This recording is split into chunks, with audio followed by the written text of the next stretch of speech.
Bacaan Injil yang baru saja kita dengar merupakan bagian dari khotbah Yesus di bukit.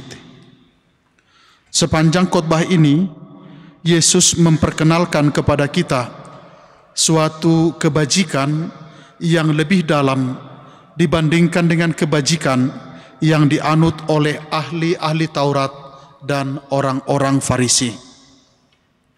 Dengan kata lain, jenis kebajikan atau kehidupan berbudi luhur yang diajarkan oleh Yesus dalam khotbah ini, meskipun ia berakar pada hukum Yahudi, melampaui tuntutan hukum tersebut. Tentu kita semua sudah akrab dengan perintah kelima dari 10 perintah Allah dalam hukum Yahudi, yakni jangan membunuh. Dalam bacaan Injil hari ini, Yesus mengambil perintah itu dan membawanya ke tingkat yang lebih dalam.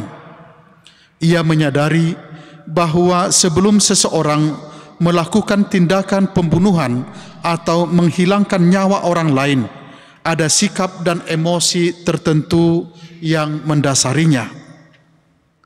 Emosi yang mendasarinya seringkali adalah kemarahan, sedangkan sikap yang mendasarinya seringkali berupa ketidakhormatan terhadap sesama yang diekspresikan, misalnya dengan menyebut seseorang kafir atau bahkan lebih buruk lagi. Sikap dan emosi semacam inilah yang menjadi perhatian Yesus dalam bacaan Injil hari ini. Kita tahu bahwa kemarahan adalah emosi manusia yang normal. Kita tidak dapat menghindarinya. Kadang-kadang kemarahan kita sangat beralasan. Yesus sendiri pernah marah terhadap orang-orang yang memperlakukan bait Allah dengan tidak baik. Namun sekaligus Yesus juga sangat menyadari betapa merusaknya kemarahan itu. Kemarahan seringkali diekspresikan dengan berbicara secara tidak hormat kepada orang lain atau bertindak tidak hormat kepada mereka.